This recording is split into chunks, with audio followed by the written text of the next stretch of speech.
Hello students, मैं हूं आपका educator Kamalaksha Jha.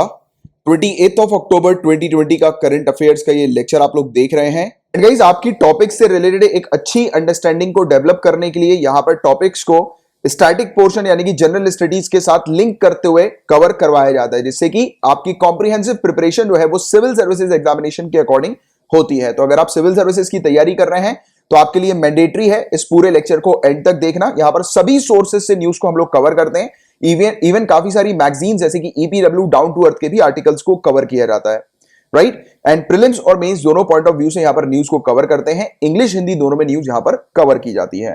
And guys, जिस प्रकार से सिविल सर्विसेज में हम लोग को जीएस पेपर 1, 2, 3, 4 देखने को मिलता है, तो यहां पर हम लोग उसी के अकॉर्डिंग न्यूज को भी कवर करते हैं। तो आप देख सकते हैं कि ये पेपर 1, पेपर 2 और पेपर 3 के ये कुछ टॉपिक्स हैं जो आज हम लोग डिस्कस करने वाले हैं।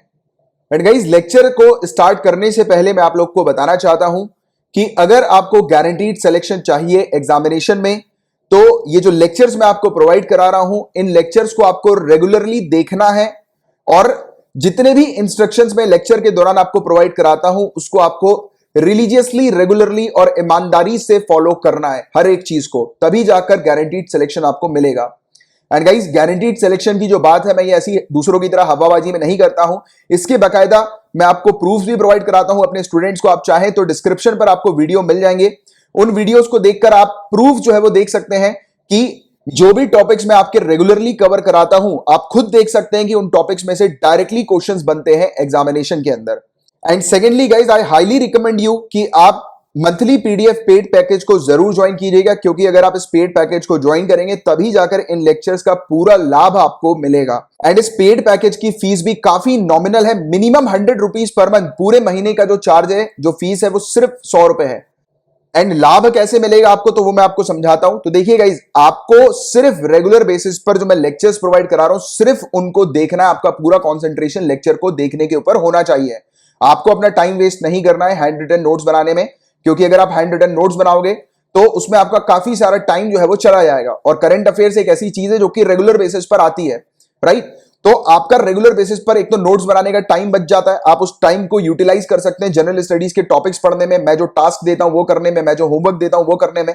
इसके अलावा ऑप्शनल की आप तैयारी कर सकते हैं, आंसर राइटिंग प्रैक्टिस आप कर सकते हैं, वो भी मैं आपको प्रोवाइड कराता हूं लास्ट में, कि एक क्वेश्चन देता हूं आपको रेगुलरली। तो सबसे पहला पॉइंट तो आपका टाइम यहां पर बचता है, राइट। और दूसरी चीज, आपके पास ready to read material available रहता है।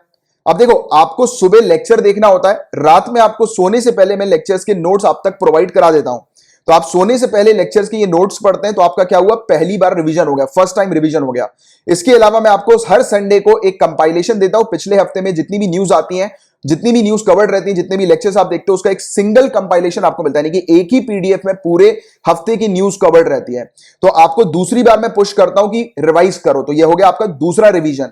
और ऐसे ही मैं आपको मंथली मैगजीन प्रोवाइड कराता हूं, जिसमें कि आप तीसरी बार जो है वो रिवीजन करते हैं, राइट। तो अगर आपने एक टॉपिक को 3 बार रिवाइज कर लिया तो मेंस में बैठने से आपको कोई नहीं रोक सकता है। एंड मुझसे बेहतर आप खुद ही जानते हैं कि रिवीजन कितना इंपॉर्टेंट रोल प्ले करता है इस एग्जामिनेशन में, राइट। इसके अलावा इतना ही नहीं मिलता आपको इस पेड पैकेज में, मैं आपको मंथ के एंड में minimum 150 questions civil services examination के पैटर्न के ऊपर बेस प्रोवाइड कराता हूं। ये वो क्वेश्चंस होते हैं जो आपने पूरे महीने तक, यानी कि ये क्वेश्चन उन टॉपिक से बनते हैं जो आपने पूरे महीने तक कवर किए हैं, पढ़े हैं, राइट, जो मैंने आपको पढ़ाए हैं, राइट। तो इससे क्या होता है, आपकी एक बेहतरीन प्रैक्टिस हो जाती है, जिससे कि आपके सिलेक्शन को कोई नहीं रोक सकता, राइट। तो इस तरीके की स्ट्रेटेजी और इस तरीके की प्रैक्टिस जो है वो मैं आपको इस पेड पैकेज में कराता हूं, जिसकी fees minimum 100 rupees per month की है। आप चाहें तो डिस्क्रिप्शन पर चेक कर सकते हैं कि कैसे आपको इस पेड कोर्स को जो है वो ज्वाइन करना है।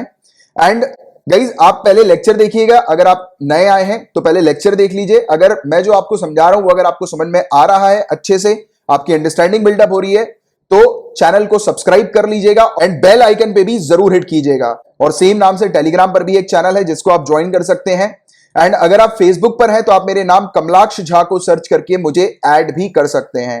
And guys, monthly paid package के जो मेंबर्स हैं उनके लिए मैसेज है कि आप चेक कर लीजिए, आपके पास ये हैंडआउट आ गया है। ये इंग्लिश में देखिए आप, ये पूरा हैंडआउट है। जो भी टॉपिक्स अपन आज कवर करेंगे, ये पूरी इंफॉर्मेशन जो है वो यहाँ पर ये इंग्लिश में लिखी हुई है। और इसी के नीचे आप जाएंगे तो आप देख सकते हैं कि ये हिंदी में भी ये पूरी नोट्स जो है वो आपको यहाँ पर इस प्रकार से फॉर्मेट में जो है वो प्रोवाइड किए गए। सो गाइस, स्टार्ट करते हैं पेपर 1 की पहली न्यूज से। यहां पर बात हो रही है नीलगिरीज एलिफेंट कॉरिडोर के बारे में। तो आपसे डायरेक्टली क्वेश्चन पूछा जा सकता है नीलगिरीज की लोकेशन से रिलेटेड। तो नीलगिरी कहां पर लोकेटेड है, तो आप देख सकते हैं ये वाला जो क्षेत्र है केरला का, और इवन कुछ क्षेत्र हम लोग को तमिलनाडु का देखने को मिलता है। यहां पर नीलगिरी हिल्स हम लोग को नजर आती है, देखने को मिलती है। ये वेस्टर्न घाट्स हैं, उनकी कंटिन्यूटी में हम लोग को नीलगिरी हिल्स नजर आती है, और यहीं पर ही एलिफेंट कॉरिडोर हम लोग को इस क्षेत्र में देखने को मिलता है। और जिस क्षेत्र पर एलिफेंट कॉरिडोर है उस क्षेत्र पर एक प्लेटू भी है जिसको हम लोग सिगुर प्लेटू के नाम से जानते हैं, सिगुर का पठार के नाम से हम लोग इसको जानते हैं, राइट। कभी कभी ये वाला भी क्वेश्चन बन सकता है कि सिगुर प्लेटू कहां पर है, तो ये वाली लोकेशन आप थोड़ा सा याद रखना, राइट। इसके अलावा ये जो क्षेत्र है जहां पर एलिफेंट कॉरिडोर है, ये क्षेत्र वेस्टर्न घाट और ईस्टर्न घाट को कनेक्ट करता है, यानी कि ये वाला क्षेत्र पर हम लोग को कनेक्टिविटी वेस्टर्न घाट और ईस्टर्न घाट की नजर आती है, देखने को मिलती है। और साथ ही साथ यहाँ पर मुदुमलाई नेशनल पार्क भी है और मोयार रिवर वैली भी है। तो क्वेश्चन ये भी आपसे क्या पता एलिफेंट कॉरिडोर ना पूछे, क्या पता नीलगिरीज ना पूछे, आपसे ये पूछ ले मुदुमलाई नेशनल पार्क या फिर मोयार रिवर वैली कहां पर है, तो उसकी लोकेशन आपको पता होनी चाहिए। इस क्षेत्र पर ही हम लोग को नजर आती है, देखने को मिलती है, राइट। और हमारी कंट्री में करीब करीब 100 एलिफेंट कॉरिडोर्स हैं, और 75% ऐसे कॉरिडोर्स हम लोग को सदर्न, सेंट्रल और नॉर्थ ईस्टर्न फॉरेस्ट में देखने को मिलता है। यानी कि जो सदर्न जो जंगल है, फॉरेस्ट है सेंट्रल वाला, और नॉर्थ ईस्टर्न रीजन के जो फॉरेस्ट है, जंगल है, वहां पर 75% कॉरिडोर्स इस प्रकार के नजर आते हैं, एलिफेंट कॉरिडोर।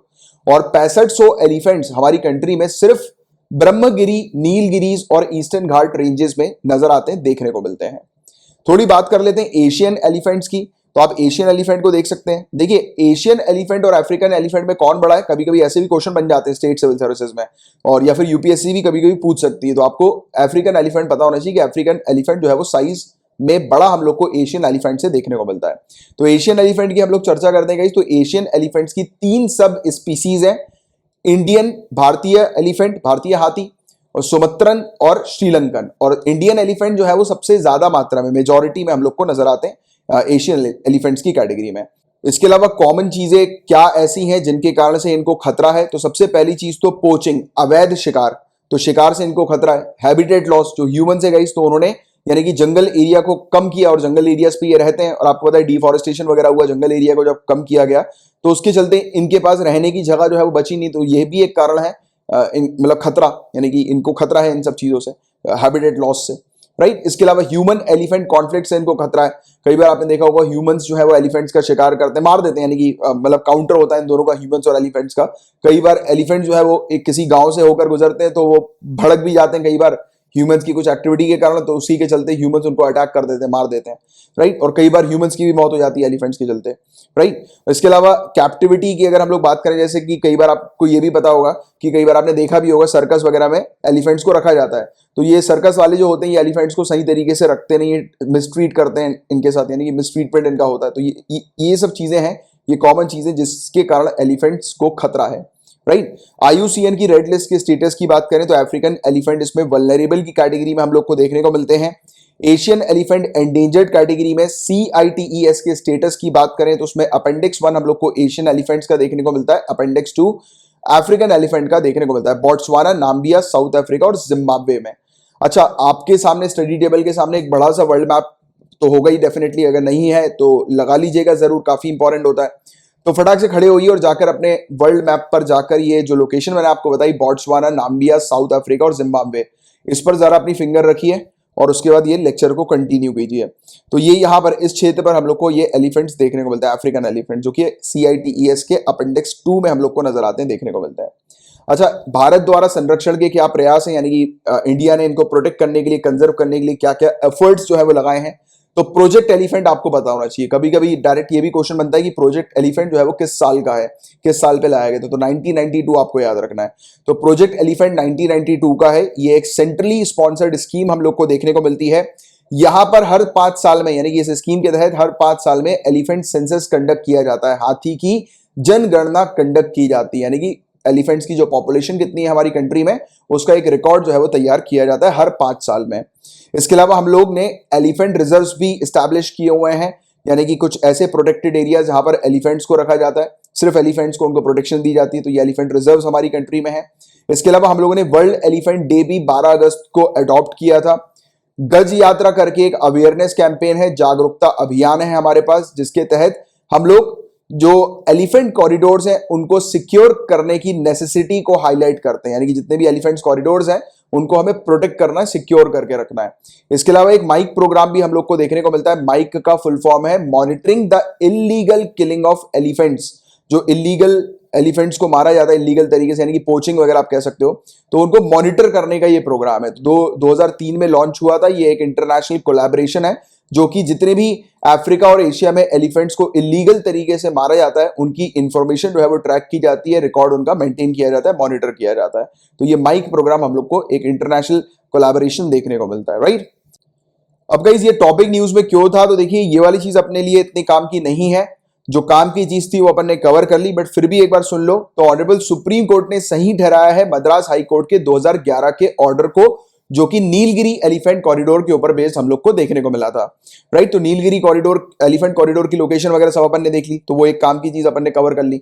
अच्छा, ये मद्रास हाई कोर्ट का जो 2011 का ऑर्डर था वो किसके ऊपर बेस्ड था, तो तमिलनाडु स्टेट गवर्नमेंट ने एक नोटिफिकेशन जारी किया था 2010 में, जिस नोटिफिकेशन के तहत इन्होंने डिक्लेयर किया था कि सीगुड़ प्लेटू जो नीलगिरी डिस्ट्रिक्ट का है वो एलिफेंट कॉरिडोर में डिक्लेयर हो जाएगा। यानी कि इन्होंने एक एरिया को, सीगुड़ प्लेटू के एरिया को एलिफेंट कॉरिडोर डिक्लेयर कर दिया था।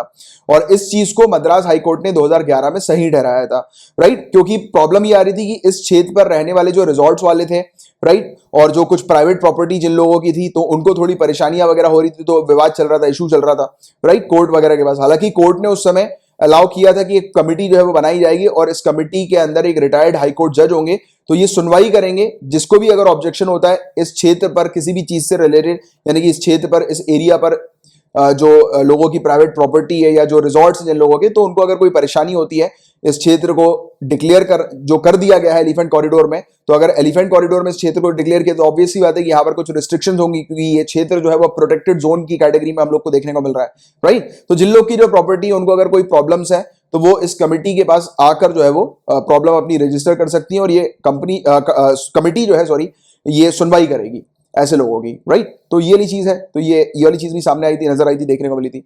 इसमें एक और चीज हम लोग को देखने को मिलती है कि ये जो मद्रास हाई कोर्ट का 2011 का जो ऑर्डर था उसमें ये वाली चीज भी मेंशन थी, right of passage of the animal.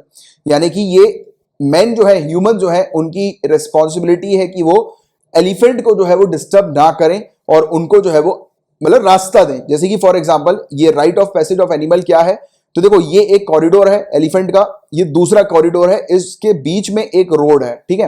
अब एलिफेंट अपने एक कॉरिडोर से दूसरे कॉरिडोर में जा रहे हैं, तो ये उनके पास राइट है पैसेज का, यानी कि गमन का, राइट। तो अब जब ये जा रहे हैं अपने एक कॉरिडोर से दूसरे कॉरिडोर में, तो इस बीच ह्यूमंस अगर वहां पर उनकी गाड़ी वगैरह आई तो ह्यूमन को अपनी गाड़ी को रोककर कॉपरेट करना है और उनको जाने देना है, राइट। और ये ह्यूमन की रिस्पॉन्सिबिलिटी यहां पर बताई गई है।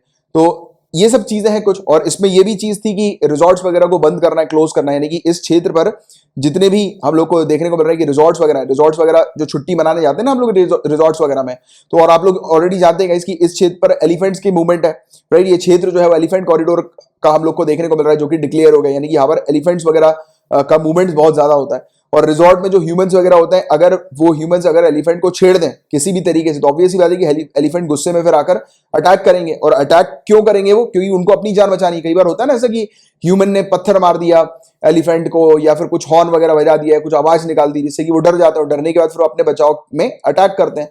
तो इस बीच ह्यूमन एनिमल कॉन्फ्लिक्ट हो जाते हैं। तो इसलिए ये सब रिजॉर्ट्स वगैरह के क्लोजर की यहाँ पर बात हुई थी। और ये कहा गया कि ये स्टेट की, राज्य की रिस्पॉन्सिबिलिटी है कि वो एलिफेंट्स या फिर की स्टोन स्पीसीज वगैरह जो होते हैं उनको प्रोटेक्ट करें, क्योंकि एनवायरमेंट के लिए काफी ज्यादा इंपॉर्टेंट होते हैं, राइट। तो ये सब चीजें यहाँ पर बताई गई है। तो इसके बारे में अपन को उतना डिटेल में जाने की आवश्यकता नहीं है। मेनली जो काम की चीज थी वो प्रीवियस स्लाइड्स में थी, जो कि अपन ने देख ली, जिससे रिलेटेड आपसे क्वेश्चंस पूछे जाएंगे। अब इस न्यूज में बात हो रही है कैस्टेलोरिजो के बारे में। तो क्वेश्चन आपसे डायरेक्टली ये पूछा जा सकता है, कैस्टेलोरिजो अभी रिसेंटली न्यूज में था, क्या है ये? तो ये एक आइलैंड है। कहां पर है ये आइलैंड? तो ये आइलैंड हम लोग को मेडिटेरेनियन सी पर देखने को मिलता है। ये आइलैंड टर्की के पास है, बट ये ग्रीक आइलैंड है। ग्रीस का आइलैंड हम लोग को देखने को मिलता है और इसको मेजेस्टी के नाम से जाना जाता है, राइट, इस आइलैंड को। तो याद रखिएगा, कैस्टेलोरिजो जो है वो एक आइलैंड है जो कि मेडिटेरेनियन क्षेत्र पर है, टर्की के पास हम लोग को नजर आ रहा है। और रिसेंटली टर्की की एक शिप हम लोग को देखने को मिल रही है। ये वाली शिप जो है, इसका नाम जो है वो ओरुक रेइज सर्वे वेसल है ये, ठीक है। तो ये क्या कर रहा है, यहाँ पर इसने अपनी शिप वगैरह भेज दी है और ये एक्सप्लोर कर रही है वहां पर कि किस क्षेत्र पर, किस जगह पर एनर्जी है, हाइड्रोकार्बन्स को बेसिकली ये एक्सप्लोर कर रही है, राइट, इसी पर्टिकुलर आइलैंड के पास। तो इसलिए ये आइलैंड का टॉपिक जो था वो न्यूज में था। अब टर्की ने वापस से अपनी शिप जो है वो यहाँ पर भेजना शुरू कर दिया है, तो इसको लेकर दोबारा से ग्रीक, सिप्रस और टर्की के बीच में फिर से टेंशन जो है वो जनरेट हो गए, इश्यूज जो है वो फिर से हम लोग को देखने को मिल रहा है, जो कि कुछ समय पहले नजर आए थे, देखने को मिले थे। तो देखिए गाइस, टर्की और ग्रीस के बीच में क्या इशू थे जिसके चलते टर्की और ग्रीस की जो आर्मी है वो यानी कि नेवल फोर्स जो है उसकी वो आमने सामने आ गई थी कुछ समय पहले, राइट। तो उसके बारे में पूरा डिटेल में मैंने आप लोग को पढ़ाया हुआ है 24 अगस्त 2020 को। इस लेक्चर के 20 मिनट 28 सेकंड पे आपको ये टॉपिक मिल जाएगा। ये टॉपिक जरूर देख लेना, बहुत ज्यादा इंपॉर्टेंट टॉपिक है, लगातार न्यूज में देखने को मिल रहा है, अगस्त में भी देखने को मिला था, अभी फिर से देखने को मिल रहा है। तो आपको इस टॉपिक से रिलेटेड पूरी चीज पता होनी चाहिए। इसमें मैंने पूरे विवाद बताए हुए थे कि क्या विवाद हुआ था दोनों कंट्रीज के बीच में और क्या सिचुएशन है एट प्रेजेंट। तो पूरी चीज आपको डिटेल में बताई हुई है, जाकर जरूर देख लेना। आपको कुछ नहीं करना है, यूट्यूब का जो सर्च कॉलम है ना, वहां पर आप सर्च कीजिएगा 24 अगस्त 2020, उसके आगे मेरा नाम लिख देना कमलाक्ष, स्पेलिंग करेक्ट डालना, और जो भी जो सर्च लिस्ट होगी उसकी, उसमें जो भी सबसे पहला वीडियो आएगा वो ये अपना यही वाला वीडियो होगा 24 अगस्त का। इस वीडियो के 20 मिनट 28 सेकंड पे आपको ये टॉपिक मिल जाएगा, टर्की और ग्रीस का जो इशू था उससे रिलेटेड, ठीक है। तो बस आपको ये चीज थोड़ी सी ध्यान में रखनी है। और इस टॉपिक में जो अभी आप ये पढ़ रहे हो, इसमें ये आइलैंड की आपको बस लोकेशन पता होनी चाहिए कि आइलैंड यहाँ पर हम लोग को देखने को मिलता है, राइट। और यहाँ पर अभी टर्की हाइड्रोकार्बन जो है वो एक्सप्लोर कर रहा है, ढूंढ रहा है, खोज कर रहा है उसकी। और पेपर 1 से रिलेटेड सिर्फ आज इतने ही टॉपिक्स थे। नाउ हम लोग पेपर 2 के टॉपिक्स की तरफ आगे बढ़ रहे हैं। इसमें बताया जा रहा है कि इजराइल बहरीन ने अपने डिप्लोमेटिक रिलेशनशिप जो है वो स्टैब्लिश कर लिए हैं। यूएसए ने ये डील करवाई है। ये डील कुछ समय पहले यूएसए ने यूएई और इजराइल के बीच में कराई थी। अब यूएसए ने ये डील बहरीन और इजराइल के बीच में करा दी है, राइट। यानी कि अब ये दोनों कंट्रीज के बीच में भी रिलेशनशिप अब हम लोग को देखने को मिल रहा है। काफी सालों बाद इस प्रकार की चीज हो रही है गाइस। ये पूरी कंट्रीज जो थी ना, ये हम लोग को देखने को मिलती थी अरब कंट्रीज, तो ये इजराइल के खिलाफ थी पूरी की पूरी, इनके इश्यूज इजराइल के खिलाफ हम लोग को देखने को मिलते थे। बट अभी रिसेंट पास्ट में ही एक हिस्टोरिक डील हुई थी यूएई के साथ इजराइल की, और अब बहरीन के साथ हो गई है इजराइल की ये डील, राइट। और दोनों कंट्रीज जो है वो एक्सपेक्टेशंस ये है कि अपनी एम्बेसीज वगैरह जो है वो स्टैब्लिश करने वाली है, खोलने वाली है। यानी कि बहरीन की एम्बेसी जो है वो इजराइल में होगी और इजराइल की एम्बेसी बहरीन में हम लोग को देखने को मिल सकती है, राइट। जैसे कि आप जब इंडियन फॉरेन सर्विसेज ऑप्ट करोगे और आप जब आपका सिलेक्शन हो जाएगा और उसके बाद फिर जब आप इंडियन फॉरेन सर्विसेज में दूसरी कंट्री में जब जाओगे, तो आप दूसरी कंट्री में इंडिया को रिप्रेजेंट करोगे, तो आप एम्बेसी में होगे अपनी दूसरी कंट्री के अंदर, यानी कि इंडियन एम्बेसी में आप बैठोगे दूसरी कंट्री के अंदर, राइट। तो वही वाली चीज है। तो ऐसी एम्बेसीज वगैरह इन दोनों कंट्रीज के बीच में भी अब देखने को मिलेगी। बट हाँ, यहां पर आपको मेन जो चीज जानने वाली बात है वो ये है कि सालों से जो इश्यूज चल रहा था इजराइल और पैलेस्टीन के बीच में, और ये जो पूरी कंट्री जो थी वो पूरी की पूरी पैलेस्टीन को सपोर्ट किया करती थी, इजराइल के अगेंस्ट थी, बट अचानक से अब ये कंट्री जो है वो इजराइल को सपोर्ट कर रही है धीरे धीरे करके। तो ये जो पूरा मुद्दा था ना, ये जो इशू जो इजराइल और मिडिल ईस्ट की ये अरब कंट्रीज का हम लोग को देखने को मिलता था, ये पूरा का पूरा आपको मैंने डिटेल में एक्सप्लेन किया हुआ है, जरूर जाकर देख लेना। एक हिस्टोरिक डील हुई थी यूएई और इजराइल के बीच में, जहां पर हम लोगों ने पूरी चर्चा करी थी A to Z की, ये पूरा मुद्दा मामला क्या था।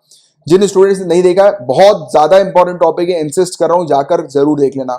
एंड जो भी मैं अगर आपको बोलता हूं कि ये टॉपिक रिपीट हुए हैं, मैं ऑलरेडी पढ़ा चुका हूं, तो उन टॉपिक्स को जरूर देखा करो और उनको बिल्कुल स्टार मार्क बना के रख लो, क्योंकि रिपीटेड टॉपिक्स के ज्यादा चांसेस होते हैं एग्जामिनेशन में पूछे जाने के, राइट, गॉट इट।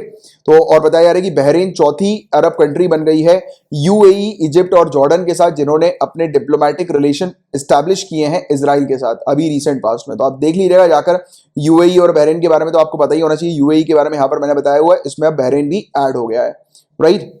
अब बात हो रही है खेलो India state centre of excellence के बारे में। तो 9 राज्यों और यूनियन टेरिटरीज को सिलेक्ट किया गया है स्पोर्ट मिनिस्ट्री के द्वारा, और यहां पर अपग्रेड किया जा रहा है खेलो India state centre of excellence को। तो यह चीज यहां पर बताई जा रही है।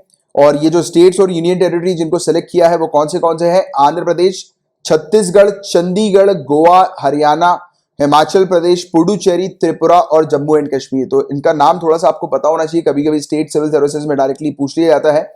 और ये सेंटर्स जिनको सिलेक्ट किया गया है गाइस, वो उनकी पास्ट परफॉर्मेंस के ऊपर आधारित सिलेक्ट किया गया है कि पहले उनकी कैसी परफॉर्मेंस थी, वहां पर इंफ्रास्ट्रक्चर की क्वालिटी कैसी थी, मैनेजमेंट और स्पोर्ट कल्चर उस स्टेट में कैसा था। तो इन सब चीजों को देखते हुए उनको सिलेक्ट किया है और अपग्रेड किया है इसमें खेलो India state centre of excellence में।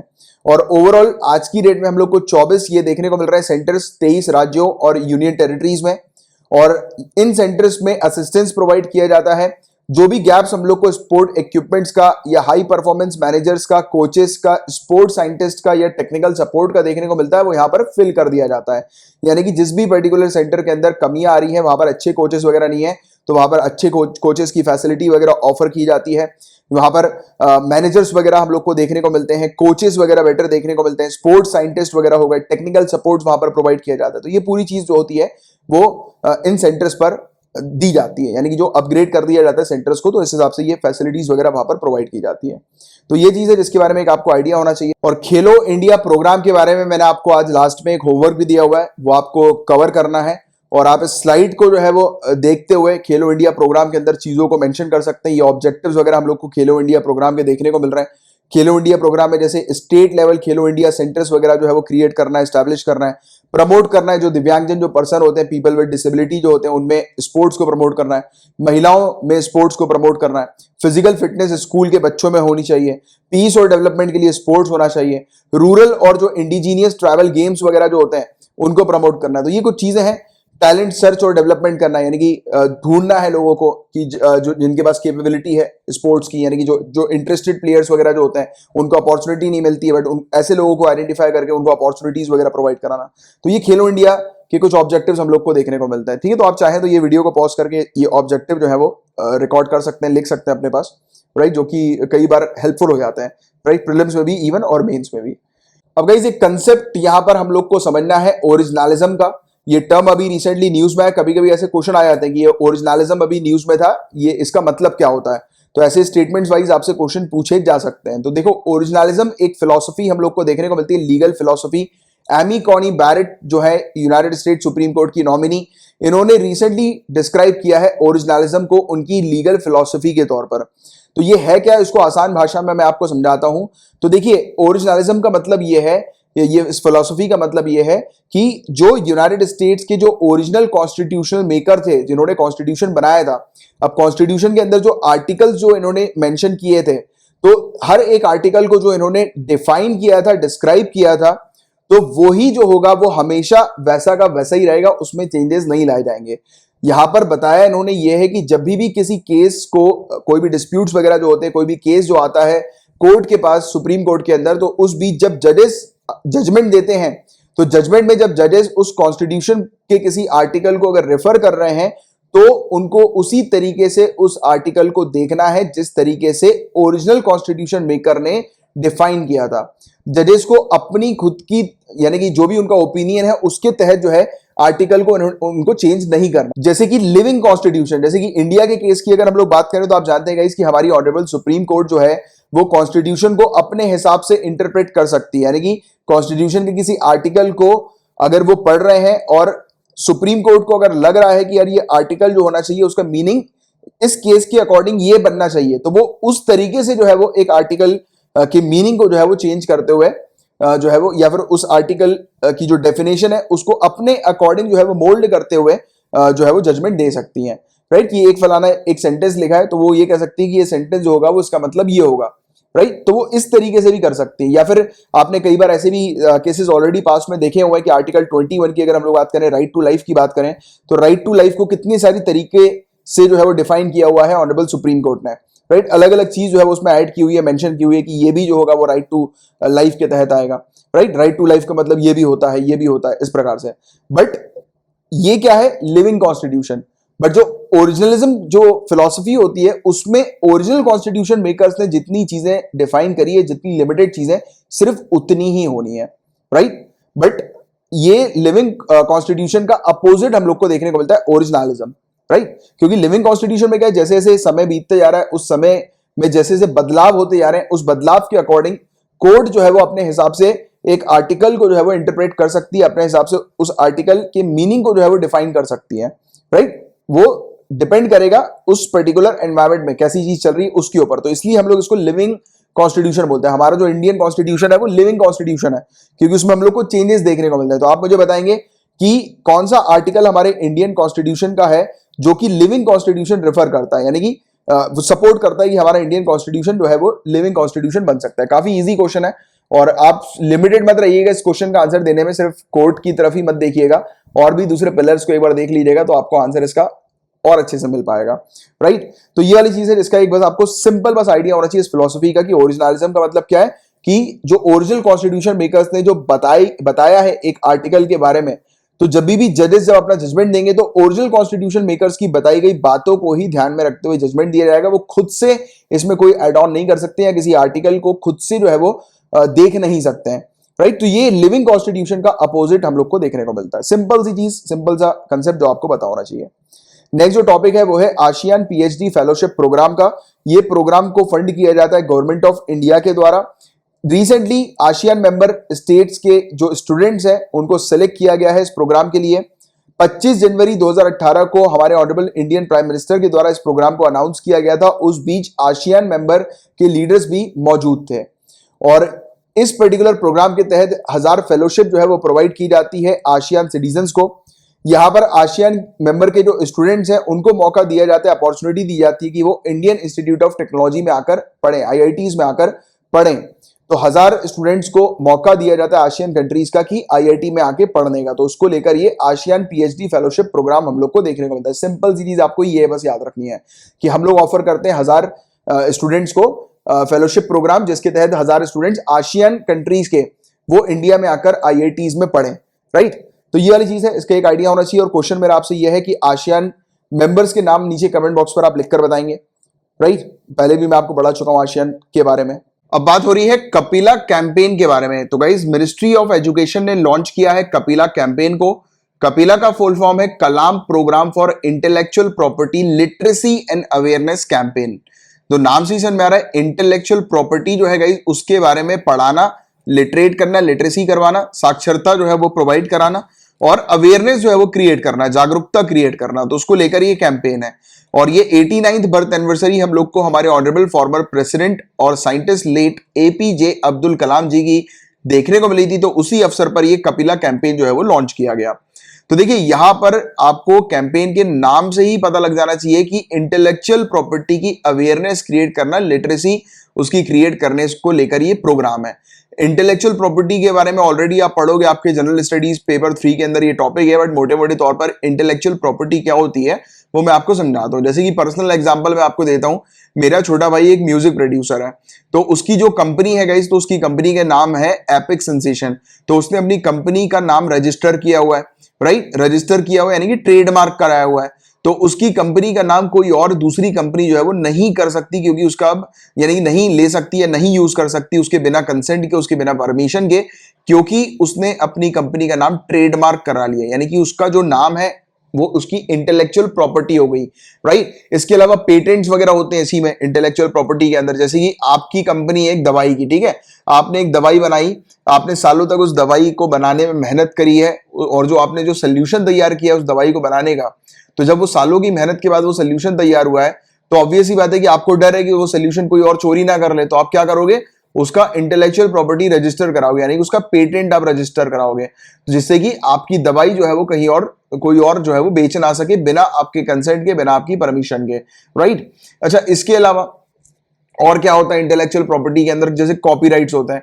जैसे कि मेरे अगेन छोटे भाई का एग्जांपल लेता हूं मैं, म्यूजिक प्रोड्यूसर है वो, तो उसके वो जो भी म्यूजिक वगैरह प्रोड्यूस करता है तो वो उसका कॉपीराइट करा लेता है, जिससे कि कोई और जो है वो उसका म्यूजिक चुरा ना सके, और अगर किसी ने उसका म्यूजिक चुराया तो ये सामने वाले के ऊपर कार्रवाई कर सकता है। तो ये इंटेलेक्चुअल प्रॉपर्टी का कल्चर जो है उसको बढ़ावा देने के लिए ये इस प्रकार के प्रोग्राम्स आज की डेट में हमारी कंट्री में आ रहा है।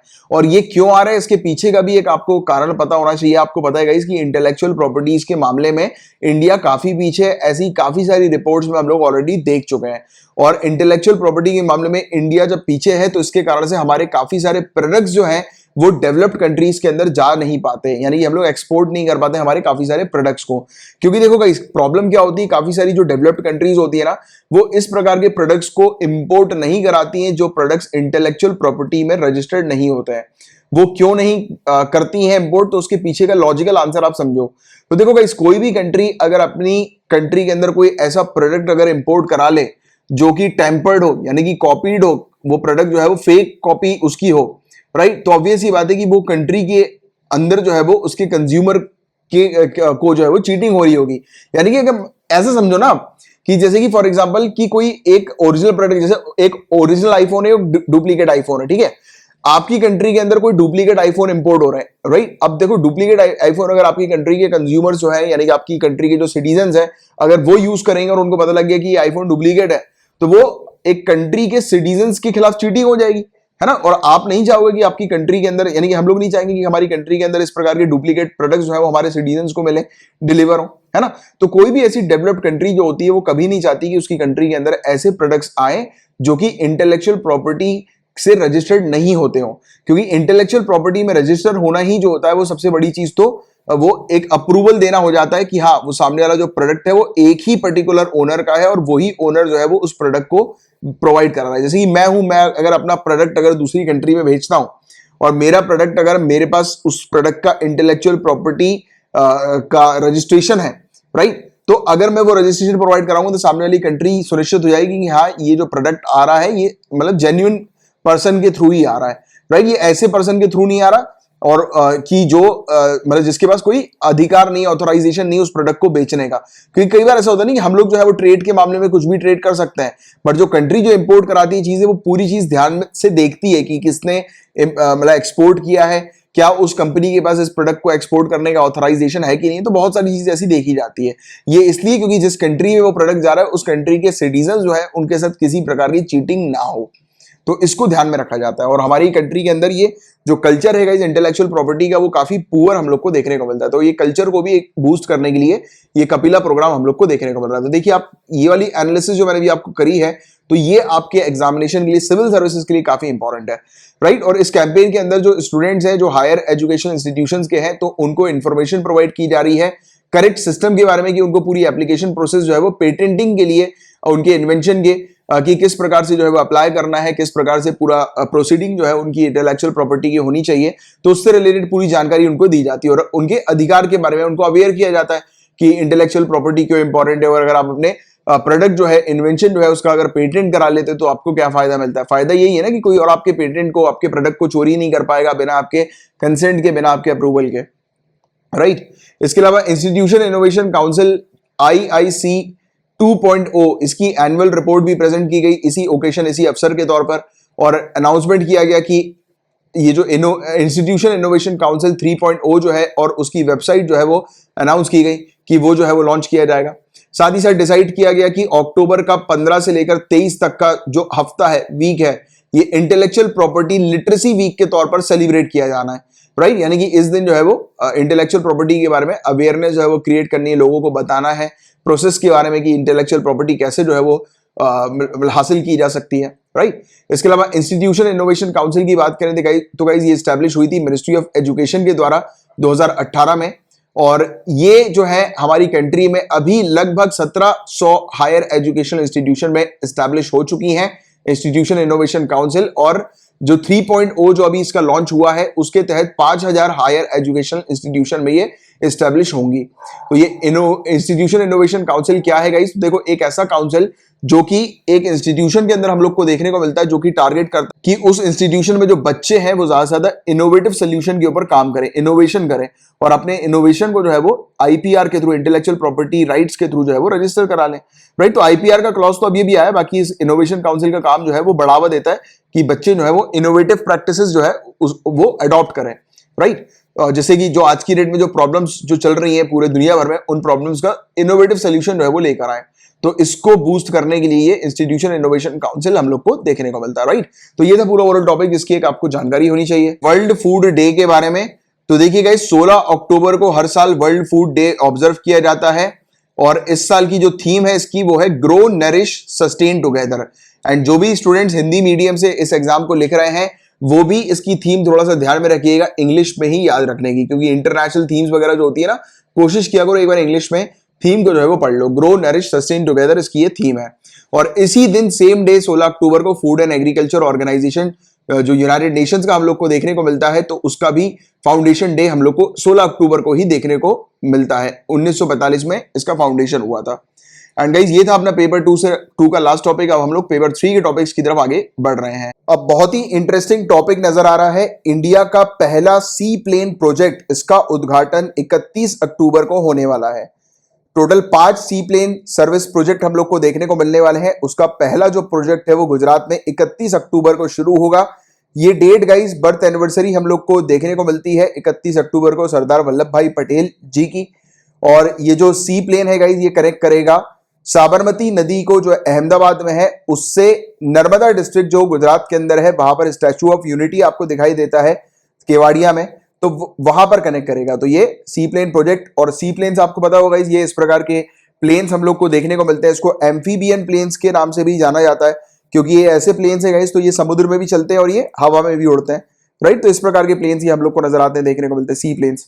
इसकी फोटो मैं आपको और दिखा देता हूँ, ये देखो आप, ये इस प्रकार के प्लेन्स होते हैं ये सी प्लेन्स, राइट। और मल्टीपल एयरलाइन कैरियर्स के तौर पर ये हम लोग को देखने को मिलते हैं। ये पूरे दुनिया भर में जैसे Philippines, Canada, Australia, United states, Maldives, तो ये सब कंट्रीज में आपको दिखाई देते हैं ये वाले प्लेन्स, राइट। तो अब इंडिया के अंदर जलहंस नाम का ऑलरेडी एक कमर्शियल सी प्लेन सर्विस जो है वो अंडमान एंड निकोबार पर हम लोग को देखने को मिल रही है। पायलट प्रोजेक्ट के तौर पर इसको दिसंबर 2010 में लॉन्च किया गया था मिनिस्ट्री ऑफ सिविल एविएशन के द्वारा।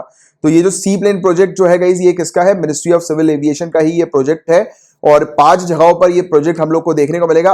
अंडमान एंड निकोबार पर पायलट प्रोजेक्ट के तौर पर ऑलरेडी ये चल रहा है। गुजरात में इसका लॉन्च हो जाएगा और 31 अक्टूबर को, और उसके अलावा आसाम, आंध्र प्रदेश और तेलंगाना में ये प्रोजेक्ट हम लोग को देखने को मिलेगा। और एयरपोर्ट अथॉरिटी ऑफ इंडिया ने इन्हीं 5 राज्यों को जो है वो रिक्वेस्ट करी थी कि ये राज्य जो है वो एक अच्छी जगह जो है वो निकालें, यानी कि ढूंढें, एक अच्छी जगह जो है वो आइडेंटिफाई करें जहां पर ये सी प्लेन प्रोजेक्ट जो है वो शुरू किया जा सके, जिसके चलते उस जगह पर टूरिज्म सेक्टर जो है वो बूस्ट हो सके। तो वाटर एरोड्रोम को सेटअप करने के पर्पस के लिए AAI airport authority of India ने इन 5 राज्यों से ऑलरेडी जो है वो रिक्वेस्ट करी थी। तो अब ये हम लोग को गुजरात के अंदर देखने को मिलेगा सी प्लेन, पहला सी प्लेन प्रोजेक्ट जो है जिसका उद्घाटन हो जाएगा। और इससे पहले ऑलरेडी अंडमान में हम लोग को देखने को मिलता था। अच्छा, एनवायरमेंट के ऊपर इसका क्या इंपैक्ट हम लोग को देखने को मिलेगा? तो सबसे पहली चीज तो आप ये ध्यान में रखिएगा कि एनवायरमेंटल इंपैक्ट असेसमेंट नोटिफिकेशन 2006 और उसके अमेंडमेंट्स की भी अगर हम लोग बात करें तो इसके किसी भी शेड्यूल के अंदर वाटर एरोड्रोम जो है वो लिस्ट नहीं किया गया। यानी कि आप वाटर एरोड्रोम को सेटअप कर सकते हो, उसको सेटअप करने के लिए EIA एनवायरमेंट इंपैक्ट असेसमेंट की आवश्यकता नहीं होने वाली है। तो ये एनवायरमेंट इंपैक्ट असेसमेंट क्या होता है? बहुत ज्यादा इंपॉर्टेंट टॉपिक है। इसके बारे में 13 सितंबर 2020 को के लेक्चर के अंदर 56 मिनट 23 सेकंड पे मैंने आपको पढ़ाया हुआ है। तो ये एनवायरमेंट इंपैक्ट असेसमेंट के बारे में अच्छे से आप पढ़ लेना, राइट। जैसे आपने देखा होगा ना कई बार, जैसे न्यूज वगैरह में हम लोग देखते हैं कि ये फलाना प्रोजेक्ट का अप्रूवल जो है वो एनवायरमेंटल क्लियरेंस जो है वो नहीं मिला है।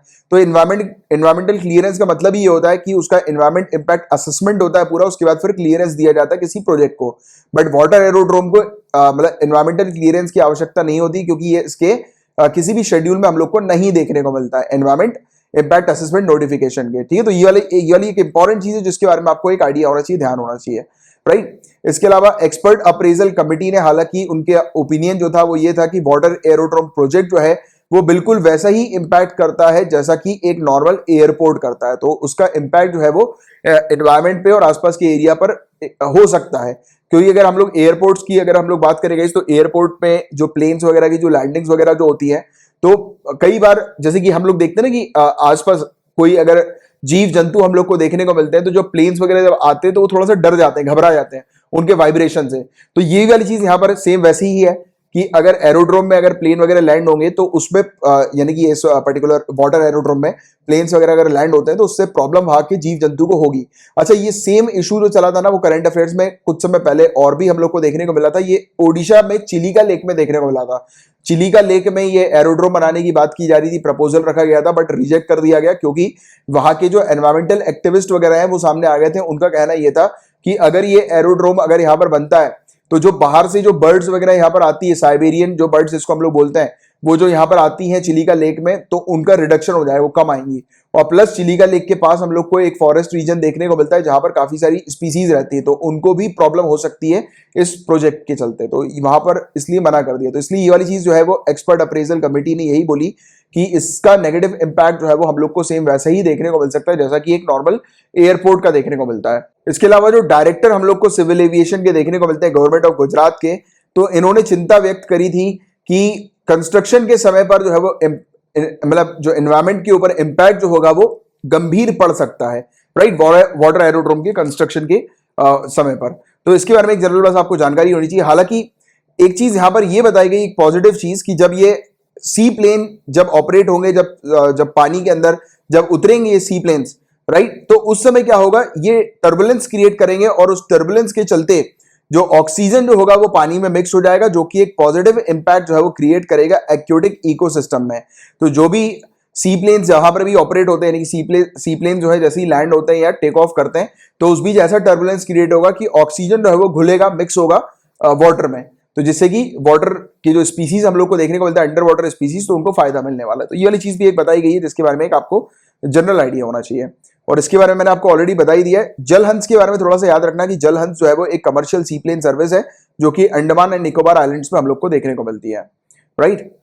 अब बात हो रही है ब्रह्मोस सुपरसोनिक क्रूज मिसाइल के बारे में। सक्सेसफुल इसकी टेस्टिंग कंडक्ट की गई है। ये टेस्ट की गई है इंडियन नेवी की, मतलब यानी कि इंडिया के द्वारा बनाई गई एक स्टेल्थ डिस्ट्रॉयर आईएनएस चेन्नई के द्वारा, और इसने अरेबियन सी पे एक टारगेट को हिट किया था इस मिसाइल ने, और सक्सेसफुली इसकी टेस्टिंग जो है वो कंडक्ट हुई। ब्रह्मोस एरोस्पेस की बात करें, इंडिया और रशिया का ये जॉइंट वेंचर हम लोग को देखने को मिलता है, ब्रह्मोस एरोस्पेस।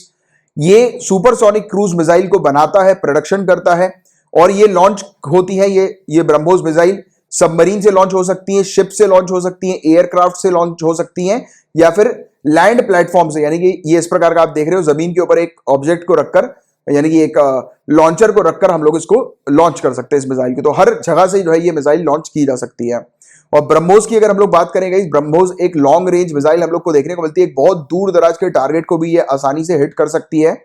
और पिछले कुछ हफ्तों की अगर हम लोग बात करें तो इंडिया ने एक नया version surface to surface supersonic cruise missile BrahMos का जो है वो लेकर आई थी, लॉन्च किया था। 3 अक्टूबर के लेक्चर में आप देखोगे तो आपको ये वाला टॉपिक मिल जाएगा, मैंने पढ़ाया हुआ है आपको ऑलरेडी। इसके अलावा रुद्रम के बारे में भी अपने डिस्कस किया था 13 अक्टूबर के लेक्चर में। पिछले हफ्ते ही अपने रुद्रम 1 के बारे में बात करी थी, चर्चा करी थी। तो पिछले कुछ हफ्तों में भी इंडिया ने कुछ इस प्रकार की मिसाइल्स वगैरह जो है वो लॉन्च करी है, जिनमें से एक ब्रह्मोस की नया वर्जन हम लोग को देखने को मिल रहा है, और रुद्रम हमने देखा एंटी रेडिएशन मिसाइल थी है। और ओरिजिनल 290 किलोमीटर की रेंज हम लोग को ब्रह्मोस की देखने को मिलती है, जो कि ऑलरेडी लद्दाख और अरुणाचल प्रदेश में तैनात है, राइट। ये चाइना का जो इशू अभी चला था कुछ समय पहले लद्दाख के एरिया पर और सिक्किम वगैरह की रीजन पर, तब उस समय हम लोगों ने इसको तैनात कर दिया था, ये हमारे इस मिसाइल सिस्टम को वहां पर लद्दाख में और अरुणाचल प्रदेश में, ठीक है। तो इसके बारे में आपको एक जनरल आइडिया होना चाहिए, जानकारी होनी चाहिए। अब यहां पर बात हो रही है स्लिनेक्स 20 के बारे में। SL यानी कि श्रीलंका, IN यानी कि इंडिया, EX यानी कि एक्सरसाइज। इंडिया और श्रीलंका के बीच में ही हम लोग को समुद्री अभ्यास देखने को मिल रहा है, मैरीटाइम एक्सरसाइज देखने को मिल रही है। बायलैटरल नेचर की ये है, इंडिया और श्रीलंका यानी कि 2 कंट्री की है। हर साल ये होती है और ये इसका इस साल का 8वां एडिशन है। और ये हम लोग को श्रीलंका के त्रिनकोमाली में देखने को मिल रही है, और 19 से लेकर 21 अक्टूबर के बीच में ये एक्सरसाइज कंडक्ट की जा रही है। इस एक्सरसाइज का मेन एम यह है कि दोनों कंट्री इंटर ऑपरेबिलिटी यानी कि अंतर संचालनशीलता जो है वो बढ़ाएं, इंप्रूव करें अपनी म्यूचुअल अंडरस्टैंडिंग को, और जो भी दोनों कंट्रीज की जो बेस्ट प्रैक्टिसेस हैं मैरीटाइम ऑपरेशन की, प्रोसीजर की, उसको आपस में जो है वो एक्सचेंज करें, शेयर करें, राइट। तो इस पर ये एक्सरसाइज हम लोग को देखने को मिलती है। मोटे मोटे तौर पर स्लिनेक्स के बारे में सिर्फ इतना पता होना चाहिए आपको, श्रीलंका और इंडिया नेवी की ये बायलैटरल एक्सरसाइज हम लोग को देखने को मिलती है। दोनों मिलकर काम करते हैं, जिससे कि इन फ्यूचर कोई भी अगर ऑपरेशन वगैरह होता है, कोई भी इंडियन ओशन पर किसी प्रकार का अगर ऑपरेशन कंडक्ट करना है, तो दोनों कंट्रीज सक्षम हो पाए और मिलकर आपस में जो है वो कोऑर्डिनेशन क्रिएट करते हुए ऑपरेशन जो है वो कंडक्ट करें। अब बात हो रही है किलो क्लास सबमरीन के बारे में। ये देखो, अब ये किलो क्लास सबमरीन हम लोग को देखने को मिल रही है। इस सबमरीन को हम लोग देंगे म्यांमार नेवी को, और म्यांमार नेवी की ये पहली सबमरीन होगी। जब हम लोग इस सबमरीन को म्यांमार को डिलीवर करेंगे, हमने फैसला लिया कि म्यांमार को ये हम लोग देने वाले हैं। और ये जो हमारा इंडिया का जो विजन है सागर को लेकर, यानी कि सागर जो है इंडिया का विजन है, सागर का फुल फॉर्म है security and growth for all in the region, यानी कि इंडियन ओशन क्षेत्र पर हम लोग को सिक्योरिटी जो है उसको बढ़ाना है, और साथ ही साथ सभी कंट्री जो है उनकी कैपेसिटी बिल्डिंग पर फोकस करना है, कि हमारी जो नेबरिंग कंट्री है सभी की सभी उनके पास जो है वो मतलब वेरियस, जैसे कि सबमरीन हो, जैसे मतलब नेवी में हम लोग देखते हैं ना कि वेरियस वॉरशिप वगैरह होती हैं, वो सब हो। तो ऐसी चीजें जो है वो उन कंट्रीज के पास हो, जिससे कि इंडियन ओशन क्षेत्र पर वो कंट्री इंडियन ओशन रीजन की सिक्योरिटी को मेंटेन करने पर पीछे ना हटे, बिल्कुल सही तरीके से जो है वो काम कर सकें, राइट। तो सेल्फ रिलायंट बनाना है ऐसी कंट्रीज को भी हमें, कि सिक्योरिटी के मामले में कि उनके पास पूरी फैसिलिटीज जो है वो अवेलेबल हो, राइट। इसके अलावा म्यांमार की अगर हम लोग बात करेंगे तो इंडिया म्यांमार के साथ 1640 किलोमीटर की लंबी बाउंड्री शेयर करता है। और आप मुझे बताएंगे कि इंडिया के कौन से नॉर्थ ईस्टर्न स्टेट्स हैं जो कि बाउंड्री शेयर करते हैं म्यांमार के साथ। डायरेक्टली ऐसे क्वेश्चन जो है वो एग्जामिनेशन में पूछे जाते हैं। जरूर इसका आंसर नीचे कमेंट बॉक्स में लिखकर बताइएगा। अब किलो क्लास जो है गाइस, ये डीजल इलेक्ट्रिक अटैक सबमरीन हम लोग को देखने को मिलती है। इसको डिजाइन और बनाया गया था सोवियत यूनियन के द्वारा। तो ये वाली बात आपको पता होनी चाहिए इसके बारे में एक जनरल। अब इस न्यूज की बात करें तो बताया जा रहा है कि गवर्नमेंट ने बैन कर दिया है एयर कंडीशन के इंपोर्ट्स को जिसमें रेफ्रिजरेंट्स लगा रहता है।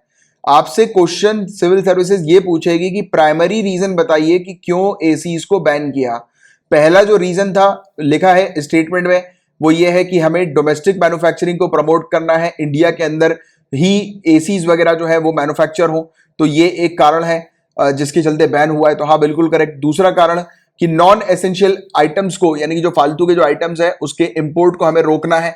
तो ये भी बिल्कुल करेक्ट है। और तीसरा लिखा है कि ग्रीन हाउस गैस एमिशन को जो है वो कंट्रोल करना है। राइट, तो क्या ये स्टेटमेंट करेक्ट होगा? नहीं, मैंने आपसे प्राइमरी रीजंस पूछे हैं। राइट, क्योंकि देखो काफी सारे लोगों को ये भी पता है और आप जानते ही हैं कि एसीज वगैरह भी जो होते हैं वो ग्रीन हाउस गैस एमिशन के ऊपर कंट्रीब्यूट करते हैं। राइट, क्लाइमेट चेंज जो हम लोग को देखने को मिल रहा है तो उसमें से ग्रीन हाउस गैस जो निकलती है तो वो एसी वगैरह से भी हम लोग को देखने को मिलता है कि एमिट होती है। राइट, तो अब यहां पर जिन स्टूडेंट्स ने इस टॉपिक को देखा नहीं होगा वो स्टूडेंट जो है वो ग्रीन हाउस गैस एमिशन को मार्क कर देंगे क्योंकि वो लॉजिक लगाएंगे। बट सिविल सर्विसेज आपके साथ खेल जाती है, आपके लॉजिक के साथ। आपसे वो डायरेक्ट फैक्चुअल चीज पूछती है कि आपने वाकई में पढ़ाई कैसी करी है, उस चीज को जानती है वो। राइट, उनको पता है कि कौन इंसान जो है वो किस जगह जो है वो तुक्का लगा सकते हैं। तो वो वैसे ही क्वेश्चन कई बार जो है वो आपके सामने बाउंसर फेंकने के लिए रख सकती है। बट आप मेरा ये लेक्चर देख रहे हैं तो आप बिल्कुल बाउंसर पे भी सिक्सर मारेंगे। तो इसीलिए ये चीज याद रखना कि यहां पर ग्रीन हाउस गैस एमिशन की बिल्कुल बात नहीं हुई। यहां पर मेन फोकस जो रखा गया है कि हम लोग डोमेस्टिक मैन्युफैक्चरिंग करें, इंडिया में ही जो है वो एसीज की मैन्युफैक्चरिंग हो और जो नॉन एसेंशियल आइटम्स है यानी कि जो आइटम्स हमारे लिए जरूरतमंद नहीं है तो उनके इंपोर्ट को हमको कट डाउन करना है। तो इसीलिए जो है ये इंपोर्ट्स को बैन किया है एसी के सरकार के द्वारा। और इससे पहले भी जुलाई 2020 में सरकार ने रेस्ट्रिक्शंस लगा दिए थे काफी सारे जो कलर टीवी के जो सेट्स हैं उनके इंपोर्ट्स के ऊपर भी। राइट, तो इस पर एक आपको जनरल जानकारी होनी चाहिए। नेक्स्ट जो टॉपिक है इसमें बताया जा रहा है तुअर दाल के बारे में। तुअर दाल को रिलीज करेगी बफर स्टॉक से सरकार। बताया जा रहा है यूनियन गवर्नमेंट प्लान कर रही है कि 40,000 टन तुअर दाल का अपने बफर स्टॉक से ये रिलीज कर देगी रिटेल मार्केट में एक स्मॉल लॉट्स में, यानी कि छोटी छोटी क्वांटिटी में ये जो है वो 40,000 टन जो है वो रिलीज करने वाली है। ये इसलिए हुआ है क्योंकि दालों के प्राइसेस जो है गाइस वो एकदम से बढ़ गए हैं। हम लोग को देखने को मिल रहा है बढ़ोतरी, हम लोग को देखने को मिल रही है दालों के प्राइसेस में। तो उस बढ़ोतरी को जो है वो स्थिर करने के लिए यानी कि उसको कंट्रोल करने के लिए ये एक्शन जो है वो लिया जा रहा है यूनियन गवर्नमेंट के द्वारा। और मेजर कंज्यूमिंग सेंटर जो हम लोग को देखने को मिलता है यानी कि तुअर और उड़द दाल के जो प्रमुख खपत केंद्र जो हम लोग को देखने को मिलता है यानी कि जहां पर सबसे ज्यादा कंजम्पशन होता है दालों का, तो वो आंध्र प्रदेश, केरला, महाराष्ट्र, बिहार और तमिलनाडु। यहां पर तुअर और उड़द की जो दाल है उसमें 20% की बढ़ोतरी नजर आई है। ऑल इंडिया लेवल की अगर हम लोग बात करें तो ऑन एन एवरेज जो रिटेल प्राइस बढ़ी है उड़द दाल की वो 40% बढ़ गई है और तुअर दाल की पिछले साल के मुकाबले 24% जो है वो बढ़ गई है रिटेल प्राइस। तो प्राइसेस जो है वो उड़द और तुअर दाल के बड़े हैं। तो इसको लेकर सरकार ने सोचा कि इनके पास जो बफर स्टॉक यानी कि इनके पास जो स्टॉक रखा हुआ है तो वो मार्केट में रिलीज करेंगे क्योंकि ये पूरा गेम जो है वो डिमांड और सप्लाई का है। डिमांड मार्केट में ज्यादा है, सप्लाई कम है, तो हम लोग को क्या देखने को मिल रहा है, प्राइसेस बढ़ेंगे। तो यहां पर सप्लाई जो है उसको फिल करने के लिए जो है यहां पर बफर स्टॉक से जो है वो 40,000 टन मार्केट में लेकर आया जाएगा जिससे कि प्राइस जो है वो कंट्रोल होंगे। तो इसके पीछे का ये सिंपल सा कंसेप्ट आपको डिमांड एंड सप्लाई का पता होना चाहिए। डिपार्टमेंट ऑफ कंज्यूमर अफेयर्स की अगर हम लोग बात करें तो इन्होंने रिटेल इंटरवेंशन को इंट्रोड्यूस किया था। अब ये एक ऐसा मैकेनिज्म है रिटेल इंटरवेंशन का जिसके चलते national agricultural cooperative marketing federation of India NAFED ये क्या कर सकती है गाइज, ये अपने बफर स्टॉक का उपयोग कर सकती हैं प्राइसेस वगैरह को कंट्रोल करने के पर्पस के लिए। तो ऐसा जो रिटेल इंटरवेंशन होता है जिसके तहत प्राइसेस जो ऑफर किए जाते हैं वो बिल्कुल फिक्स्ड प्राइस होते हैं और वो MSP मिनिमम सपोर्ट प्राइस के ऊपर आधारित हम लोग को देखने को मिलते हैं। और डिपार्टमेंट ऑफ कंज्यूमर अफेयर्स की अगर हम लोग बात करें तो इन्होंने डिसाइड किया है कि 40,000 टन जो है मैट्रिक टन ये तुअर दाल का बफर स्टॉक में रिलीज करेंगे ओपन मार्केट सेल स्कीम के तहत और छोटी छोटी लॉट्स में ये रिलीज किए जाएंगे। राइट, रिटेल मार्केट तक ये बहुत ही जल्दी पहुंचेंगे जिससे कि प्राइसेस वगैरह जो है वो मतलब नॉर्मल हो सके, कंट्रोल हो सके। तो इसको लेकर ये पूरा टॉपिक हम लोग को देखने को मिला था। और नैफिड के बारे में अगर हम लोग बात करें गाइस, तो national agricultural cooperative marketing federation of India, ये रजिस्टर हुई थी multi state cooperative society act 2002 के तहत, इसके अंडर, और 1958 में ये सेटअप की गई थी। इसका ऑब्जेक्टिव ये है कि कोऑपरेटिव मार्केटिंग जो है वो एग्रीकल्चर प्रोड्यूस का प्रमोट करना है, जिससे कि फार्मर्स को बेनिफिट मिल सके। यानी कि कोऑपरेटिव मार्केट यानी कि जो कंपनीज वगैरह जो है वो फार्मर से आकर जो उनके प्रोड्यूस जो है वो परचेज करें, जिससे कि फार्मर्स को जो है वो डायरेक्टली ज्यादा पैसा जो है वो मिल सके, राइट, और बेनिफिट जो है वो फार्मर का हो सके। और एग्रीकल्चरल फार्मर जो है गाइज, वो भी इसके मेंबर हम लोग को नैफिड के देखने को मिलते हैं। और इसकी जो ये बॉडी है गाइज, जिसमें एग्रीकल्चर फार्मर भी इसके मेंबर होते हैं, वो डिसीजन मेकिंग बॉडी हम लोग को देखने को मिलती है, राइट, यानी कि डिसीजन बनाने वाली बॉडी, उसमें फार्मर्स भी इसके मेंबर के तौर पर नजर आते हैं, देखने को मिलते हैं। अब इस न्यूज की बात करें तो बताया जा रहा है कि पैरासिटिक इन्फेक्शन, परजीवी संक्रमण, ये वन हॉर्न राइनोज में पाया गया है, और ये आसाम और वेस्ट बंगाल के राइनोसोरस में हम लोग को देखने को मिल रहा है। ये क्या देखने को मिल रहा है? एंडोपैरासिटिक इन्फेक्शन। ये एक रिपोर्ट पब्लिश करी है WWF इंडिया के द्वारा। इस रिपोर्ट में ये चीज बताई गई है कि ग्रेटर वन हॉर्न राइनोसोरस जो है उनमें इन्फेक्शन देखने को मिल रहा है, एंडोपैरासिटिक इन्फेक्शन, आसाम और वेस्ट बंगाल के राइनोसोरस में। रिपोर्ट ने हाईलाइट ये किया है कि राइनोस की जो मौत होती है वो पोचिंग यानी कि अवैध शिकार के अलावा जो दूसरी वजह जो होती है इनके मौत होने की, उसके बारे में अभी भी स्टडी चल रही है, अभी भी उस पर डिटेल में स्टडी जो है वो सामने नहीं आई है। 2017 से राइनो टास्क फोर्स जो हम लोग को आसाम की देखने को मिलती है, और WWF इंडिया जो है वो वेरियस स्टेप्स ले रही है, जिसके तहत वो पैथोजेंस को स्टडी कर रही है। कुछ पैथोजन जो है वो गोबर में पाए गए, इस पर्टिकुलर मतलब राइनोस के, यानी कि राइनो के फ्रेश डंग जो है, गोबर जो है इसके, उसमें पाया गया सैंपल देखने को मिला आसाम, उत्तर प्रदेश और वेस्ट बंगाल के राइनोसोरस का, जिसमें पैथोजेंस देखने को मिले। और रिसर्च के अकॉर्डिंग इनका जो डिग्रेडेशन हो रहा है इनके हैबिटेट का, यानी कि इनके पॉपुलेशन में जो कमी आ रही है, उसका कारण एक पैथोजेंस भी बताया जा रहा है कि इस इंफेक्शन के कारण भी ये मर रहे हैं, इनकी मौत हो रही है।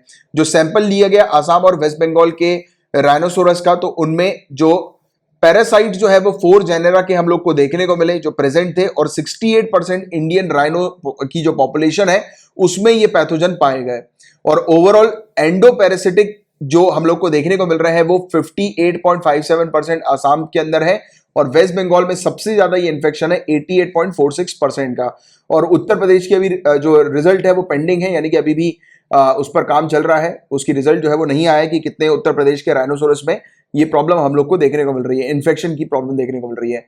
एंडोपैरासिटिक जो पाए गए हैं राइनोसोरस के अंदर, राइट, क्योंकि उनकी जो गोबर है, उनका जो मतलब डंग जो है, उसके सैंपल से जो चीज सामने आई, तो ये एंडोपैरासिटिक क्या होते हैं गाइस? तो ये एक प्रकार के पैरासाइट्स होते हैं जो कि टिश्यूज या ऑर्गन में हम लोग को देखने को मिलते रहते हैं, राइट। जैसे कि टेप वॉर्म हो गया, ये टेप वॉर्म आपको दिखाई दे रहा है, राइट। फ्लूक्स होते हैं, प्रोटोजोअन्स होते हैं वर्टिब्रेट्स वगैरह के अंदर, राइट। तो ये कुछ चीजें यहां पर इस रिपोर्ट के थ्रू पता लगी हैं। तो आपको सिंपल बस पता होना चाहिए कि राइनोसोरस जो है वो उनमें इन्फेक्शन जो है वो नजर आ रहा है, जो एक वजह हो सकती है इनकी मौत की, राइट। अब देखिए, जो चीज एग्जामिनेशन पॉइंट ऑफ व्यू से काम की है वो याद रखना कि एशिया के अंदर 3 स्पीसीज राइनोस की देखने को मिलती है।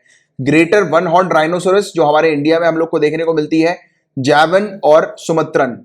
और 2 सबसे बड़े खतरे राइनोसोरस के हम लोग को जो नजर आते हैं वो एक तो सबसे बड़ा है कि अवैध शिकार, पोचिंग, और दूसरा, और पोचिंग क्यों होती है इनके सींगों के लिए। आपको पता होगा कि इंटरनेशनल मार्केट में इनके सींग जो है, हॉर्न जो है, उसकी कीमत बहुत ज्यादा है। इसके अलावा हैबिटेट लॉस, जिस क्षेत्र पर ये रह रहे हैं वो क्षेत्र जो है वो कम होता जा रहा है, राइट। और क्लाइमेट चेंज भी आप इसमें एक रीजन जो है वो लिख सकते हैं। इसके अलावा 5 कंट्रीज जहां पर राइनोसोरस देखने को मिलते हैं वो है इंडिया, भूटान, नेपाल, इंडोनेशिया और मलेशिया। और ये 5 कंट्री ने एक डिक्लेरेशन साइन किया था, the New Delhi declaration on Asian rhinos 2019, Asian गेंडों पर नई दिल्ली घोषणा 2019 में इन्होंने साइन किया था। और ये किसके लिए थी? जो इनको संरक्षण देने के लिए, प्रोटेक्ट करने के लिए, इनके बचाव के लिए, इनके संरक्षण के लिए, प्रोटेक्शन और कंजर्वेशन के लिए इनके, राइट। IUCN की रेड लिस्ट में जावन और सुमत्रन राइनोस जो है गाइस, ये क्रिटिकली एंडेंजर्ड कैटेगरी में है, और ग्रेटर वन हॉर्न राइनोसोरस ये वल्नरेबल कैटेगरी में हम लोग को देखने को मिलते हैं। और तीनों के तीनों जो है वो CITES के अपेंडिक्स 1 में है। और ग्रेटर वन हॉर्न राइनोसोरस की बात करें तो ये वाइल्ड लाइफ प्रोटेक्शन एक्ट 1972 के शेड्यूल 1 के अंदर हम लोग को देखने को मिलता है। अब यहां पर ये चीज याद रखना, कभी कभी आपसे राइनोसोरस के बारे में ना पूछा जाए, बाई चांस आपसे वाइल्ड लाइफ सेंचुरी या फिर नेशनल पार्क की लोकेशन पूछ ली जाए तो आपको पता होना चाहिए। तो देखो राइनोसोरस हमारी कंट्री में कहाँ कहाँ पाए जाते हैं, तो उत्तर प्रदेश के अंदर क्या है, दूधवा टाइगर रिजर्व है, यहाँ पर पाए जाते हैं। वेस्ट बंगाल के अंदर पाए जाते हैं, जहां पर गोरू मारा नेशनल पार्क है, और जल्दपारा नेशनल पार्क हम लोग को देखने को मिलता है, जल्दापारा नेशनल पार्क। इसके अलावा ये वेस्ट बंगाल में, कभी कभी याद रखना ठीक है कि इसकी लोकेशन क्या है, कभी कभी नेशनल पार्क की लोकेशन पूछ लिया है तो आपको इसके बारे में भी अच्छी आइडिया होना चाहिए, राइट। आसाम की बात करें तो आसाम के अंदर मानस नेशनल पार्क है, ओरांग नेशनल पार्क है, वाइल्ड लाइफ सेंचुरी हम लोग को पोबितोरा देखने को मिलती है, और काजीरंगा नेशनल पार्क है। तो यहां पर ये राइनोसोरस भी पाए जाते हैं। और इंडिया ने क्या काम किए हैं राइनोसोरस के कंजर्वेशन के लिए, इनको संरक्षण प्रोवाइड कराने के लिए। तो देखो इसके बारे में मैंने आपको बताया भी था कि राइनोसोरस की जो है वो डीएनए की प्रोफाइलिंग जो है वो हो रही है हमारी कंट्री के अंदर। तो याद रखना डीएनए प्रोफाइल जो है वो क्रिएट किए जा रहे हैं राइनोसोरस के, और ये जो प्रोजेक्ट है वो शुरू किया है ministry of environment, forest and climate change के द्वारा। तो ये वाली चीज आपको पता होनी चाहिए। इसके अलावा नेशनल राइनो कंजर्वेशन स्ट्रेटेजी है जो कि 2019 में लॉन्च की गई थी, जिसके तहत हम लोग कंजर्व कर रहे हैं, संरक्षण प्रोवाइड करा रहे हैं ग्रेटर वन हॉर्न राइनोसोरस की। और इंडियन राइनो विजन ये हम लोग को 2020 का देखने को मिला है, जो कि यानी कि ये एक विजन है 2020 का। ये विजन लॉन्च हुआ था 2005 में, और उसमें हम लोग ने टारगेट रखा था कि 2020 तक हमारे यहाँ at least 3000 greater one horn rhinoceros की स्पीसीज जो है वो होनी चाहिए, राइट। और जो पूरे इंडिया में जो है वो स्प्रेड होनी चाहिए, स्पेशली आसाम के अंदर, राइट। तो इस चीज का एक टारगेट रखा गया था। और आपको बताना चाहूंगा मैं गाइस कि एक टाइम था हमारी कंट्री के अंदर जहां पर जो वन हॉर्न राइनोसोरस जो थे वो बिल्कुल ही खत्म की कैटेगरी में थे। ये मान के चलो 2-4 ही राइनोसोरस बचे हुए थे। तो बहुत ही गंदी स्थिति इंडिया के अंदर थी, बट अब जो है वो स्थिति राइनोसोरस के मामले में थोड़ी सी सही हो चुकी है। अब जो अपना टॉपिक है गाइस ये है मधुका डिप्लोस्टेमॉन। तो ये मधुका डिप्लोस्टेमॉन क्या है, अगर बाय चांस क्वेश्चन आ जाते हैं तो आपको ये पेड़ के बारे में पता होना चाहिए। ये पेड़ की स्पीसीज हम लोग को देखने को मिलती है, राइट। ये ट्री की स्पीसीज है, और ये ट्री जो है गाइस ये 180 साल के बाद दोबारा से नजर आई है, रीडिस्कवर हुई है। यानी कि अब देखो रीडिस्कवर का मतलब ये नहीं कि अभी अभी ये प्लांट होगा या ट्री होगी। अब आप बोलोगे कि सर रीडिस्कवर हुई तो इतना बड़ा कैसे, नहीं। रीडिस्कवर का मतलब क्या होता है कि साइंटिस्ट को मिला है, राइट। यानी कि एक समय पर साइंटिस्ट को लगा था कि ये अब लुप्त हो चुका है, अभी ढूंढ लिया साइंटिस्ट ने कि यार ये ट्री जो है वो आज भी एग्जिस्ट करता है। डिस्कवरी का मतलब क्या होता है, जैसे कि फॉर एग्जांपल कि स्पेस में हम लोग को बहुत सारी चीजें देखने को मिलती है, प्लैनेट्स देखने को मिलते हैं, बट स्पेस के जैसे कि कल को कोई नया प्लैनेट स्पेस में डिस्कवर होगा, राइट। तो हम लोग क्या बोलेंगे, वो प्लैनेट जो है वो अभी डिस्कवर हुआ है। ये तो नहीं बोलेंगे ना कि वो प्लैनेट अभी अभी पैदा हुआ है, अभी अभी उसका इवोल्यूशन हुआ है ना। हम लोग बोलेंगे खोज करी है हमने। तो रीडिस्कवरी यानी कि हमने दोबारा से खोज कर ली है इसकी। ये जो थे वो लुप्त हो गए थे, हमने अभी तक माना था कि ये खत्म हो चुके हैं, एक्सटेंड हो चुके हैं, बट ये स्पीसीज जो है वो प्लांट की दोबारा, ट्री की दोबारा से हम लोग को देखने को मिल गई है 180 साल बाद। तो इतने लंबे गैप के बाद ये रीडिस्कवर हुई है, तो ये टॉपिक आपके लिए इंपॉर्टेंट है, राइट। और ये कहां पर मिली है, ये कोल्लम डिस्ट्रिक्ट केरला की मिली है, और केरला के अंदर, और वहां पर मलयालम में इसको कवीली पाक के नाम से जाना जाता है, कवीली पाक, राइट। तो इस नाम से इसको जानते हैं। और इसको आइडेंटिफाई किया है Jawaharlal Nehru tropical botanic garden and research institute के द्वारा, जो कि हम लोग को केरला में ही देखने को मिलता है, पलोड़े में। और ये वाले जो इंस्टीट्यूट जो है गाइस, तो ये इंस्टीट्यूट एक्स सीतु कंजर्वेशन जो है वो इस स्पीसीज का कंडक्ट कर रहा है। मेरा आपसे क्वेश्चन है, इन सीतु और एक्स सीतु कंजर्वेशन में डिफरेंस क्या होता है। देखो इसके बारे में मैंने आपको 14 अगस्त 2020 के लेक्चर में पढ़ाया हुआ है। आप चाहें तो इस लेक्चर को रेफर कर सकते हैं इन सीतु और एक्स सीतु कंजर्वेशन को समझने के लिए। और अगर आपको ऑलरेडी पता है इन सीतु और एक्स सीतु के बारे में, तो फटाफट कमेंट बॉक्स पर इसका आंसर लिखकर बताइएगा। आज काफी सारे क्वेश्चन मैं आपको दे रहा हूं, इसका आंसर जरूर लिखा करो जो भी चीज मैं आपको बताता हूं। और देखिए ये वेस्टर्न घाट्स के अंदर एक थ्रेटेंड स्पीसीज के तौर पर हम लोग को देखने को मिलती है, और IUCN ने इसको एंडेंजर्ड स्पीसीज की लिस्ट में जो है वो शामिल किया हुआ है, रखा हुआ है, ठीक है। तो ये था पूरा ओवरऑल टॉपिक अपना इससे रिलेटेड, एंड आपको जो है वो क्लियर हो गया होगा। और ये आज का अपना लास्ट टॉपिक था, और मैंने आपको जितने भी टॉपिक्स पढ़ाए हैं आपको अगर अच्छे से क्लियर हो गए हैं, लाइक का बटन जरूर हिट कीजिएगा। आप नए आए हैं तो चैनल को सब्सक्राइब कर लीजिए, और बेल आइकन पे भी जरूर हिट कीजिएगा। एंड गाइस लेक्चर को शेयर जरूर करते रहिए। एंड आपके होमवर्क के जो आज के टॉपिक हैं वो है खेलो इंडिया प्रोग्राम के बारे में आपको पढ़ना है, और दूसरा topic association of south east Asian nation के बारे में आपको पढ़ना है, आसियान के बारे में आपको पढ़ना है। तो ये तो जनरल स्टडीज के टॉपिक हैं, इनसे रिलेटेड आपको हैंड रिटन नोट्स बनाने हैं। एंड अगर आप ऐसा कर लेते हैं तो नीचे कमेंट बॉक्स पे लिख देना सर होमवर्क डन, मुझे पता लग जाएगा आपने होमवर्क कंप्लीट कर लिया है। इसके अलावा आपका आज का जो मेंस का जो क्वेश्चन है 150 वर्ड में आपको इस क्वेश्चन का आंसर लिखना है। Analyse the main provisions of the code of conduct for civil servants. लोक सेवकों की आचरण संहिता के मुख्य प्रावधानों का विश्लेषण कीजिए। 150 वर्ड में आपको इसका आंसर लिखना है। आंसर कहां पर आप पोस्ट करेंगे? तो current affairs by Kamalaksh Jha जो अपने इस चैनल का नाम है, इसी सेम चैनल के नाम से टेलीग्राम पर भी एक चैनल है जिसको आप ज्वाइन कीजिए। इसको ज्वाइन करने के बाद वहां पर एक डिस्कशन ग्रुप आपको नजर आएगा। जैसे आप टेलीग्राम के इस ग्रुप में जाएंगे ना, चैनल पे जाएंगे, तो नीचे एक डिस्कशन करके लिखा होगा यहाँ पे, ठीक है, जहां पर मैसेज अपन टाइप करते हैं। तो वो डिस्कशन पे आप क्लिक कीजिएगा, आपके सामने एक ग्रुप आ जाएगा जिसका नाम है चैट लाइक ब्यूरोक्रेट्स। वहां पर काफी सारे एस्पिरेंट्स मौजूद हैं जो कि एक दूसरे एस्पिरेंट्स की कॉपी चेक करते हैं, और कॉपी चेक करना इज वेरी इंपॉर्टेंट। यानी कि अगर आप दूसरे की कॉपी देखते हैं तो आपको आइडिया लगता है कि आपका क्या इंप्रूवमेंट है, आपका क्या लेवल है, और दूसरे स्टूडेंट की ने अगर कोई इंपॉर्टेंट पॉइंट लिखा होगा तो उस पॉइंट को आप जो है वो ले सकते हैं, आप अपने आंसर में यूज कर सकते हैं, राइट। तो इस तरीके की एक हेल्दी इन्वायरमेंट जो है वो आपको ग्रुप में यहाँ पर मिलता है। स्टूडेंट जो है वो इस तरीके से यहाँ पर इस ग्रुप में एक्टिवली पार्टिसिपेट करते हैं और इस तरीके से तैयारी करते हैं अपने एग्जामिनेशन में बेटर परफॉर्म करने की। तो आप भी चाहें तो आप भी इस तरीके से कर सकते हैं इस ग्रुप को ज्वाइन करते हुए। एंड अगर आप चाहें तो मुझे फेसबुक पर मेरे नाम को सर्च करके भी मुझे फॉलो कर सकते हैं। नाम मेरा कमलाक्ष झा है, और स्पेलिंग सही लिखिएगा, स्पेलिंग कई बार स्टूडेंट गलत लिख देते हैं।